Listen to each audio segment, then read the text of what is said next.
మండలంలో కాంగ్రెస్ ఎంపీ అభ్యర్థి రంజిత్ రెడ్డి భార్య సీతా రంజిత్ రెడ్డి ప్రచారం నిర్వహించారు. ఆస్పల్లిగూడ, చల్లగూడ, ఎల్లకొండగూడలో గడప గడపకు తిరుగుతూ ప్రచారం చేశారు. కాంగ్రెస్ 6 గ్యారెంటీలను ప్రజలు ఆమోదిస్తున్నారని, పార్లమెంటు ఎన్నికల్లో రంజిత్ రెడ్డిని గెలిపించాలని కోరారు. రంజిత్ రెడ్డి ప్రజల్లో ఉండే మనిషి కాబట్టి ఆయన్ని ఆదరిస్తారని సీత అన్నారు.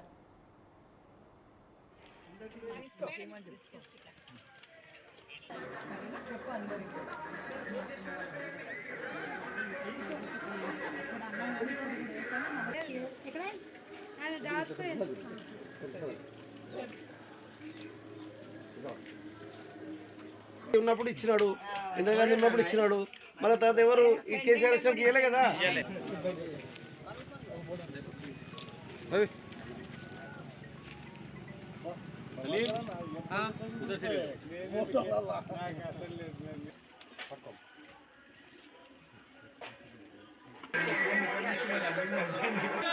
చేతి గుర్తుకే, చేతి గుర్తుకే, జై కాంగ్రెస్, జై కాంగ్రెస్.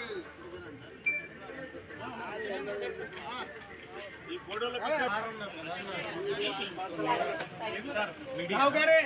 మేడం గారు అడిగినందుకని సారీ. నేను ప్రతిరోజు ఉదయం సాయంత్రం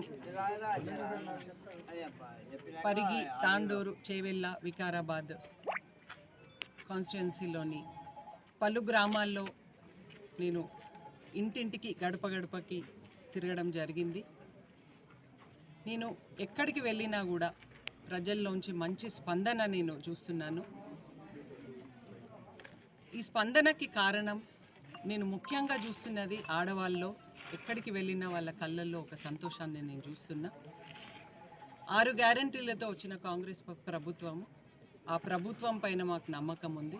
మళ్ళీ కూడా మేము కాంగ్రెస్ని ఎన్నుకుంటాము అని చాలామంది మహిళలు అనటం. మరి ఈరోజు వచ్చే ఎన్నికల్లో కూడా మేము రంజిత్ రెడ్డి గారు మాకు చాలా ఎప్పుడు కూడా మంచి అభివృద్ధి చేసినారు మాకు అని అన్న, ఇది కూడా నాకు చాలామంది, నేను ఇట్లా వెళ్ళంగానే వాళ్ళు చెప్తారు, రంజిత్ రెడ్డి సార్ మాకు తెలుసమ్మా అని అనడం నాకు చాలా చాలా సంతోషం అనిపిస్తుంది. ఈ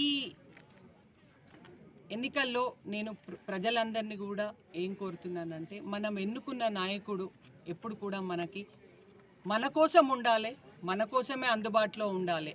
అలాంటి నాయకుడు రంజిత్ రెడ్డి గారు.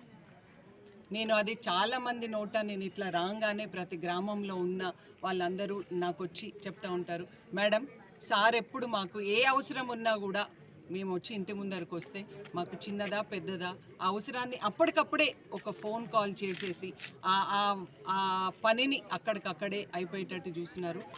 చేవెళ్ళ పార్లమెంటు ఎలక్షన్లో భాగంగా ఎల్గొండగూడ గ్రామ పంచాయతీ, చర్లగూడ గ్రామ పంచాయతీ డోర్ టు డోర్ క్యాన్సింగ్ జరుగుతుంది. దీనికి ముఖ్య అతిథిగా సీతా రంజిత్ రెడ్డి గారు రావడం జరిగింది. అదేవిధంగా మండలంలోని అన్ని గ్రామాల నాయకులు, కార్యకర్తలు పార్టిసిపేట్ చేస్తున్నారు. గతంలో మనం ఏదైతే చెప్పినామో ఎమ్మెల్యే ఎలక్షన్ల రోజు, ఆ రోజు 6 గ్యారెంటీలను ప్రజల ముందుకు తీసుకొచ్చినాం. ఆ గ్యారెంటీలన్నీ ఈరోజు 4 అమలవుతున్నాయి. 2 ఇంకా స్టార్ట్ కాలేవు. జూన్ 4 తర్వాత అది కూడా స్టార్ట్ అవుతుంది. ఎందుకంటే రంగారెడ్డి జిల్లాలో ఎమ్మెల్సీ కోడ్ రావడంతో ఆ 2 గ్యారెంటీలు పెండింగ్ పడ్డాయి. ఇందిరమ్మ ఇండ్లు కూడా ఖమ్మంలో స్టార్ట్ అయినాయి. ఓన్లీ మన రంగారెడ్డి జిల్లాలో మాత్రమే స్టార్ట్ కాలేవు. జూన్ 4 తర్వాత మనది ఎప్పుడైతే కౌంటింగ్ అయిపోతుందో దాని తర్వాత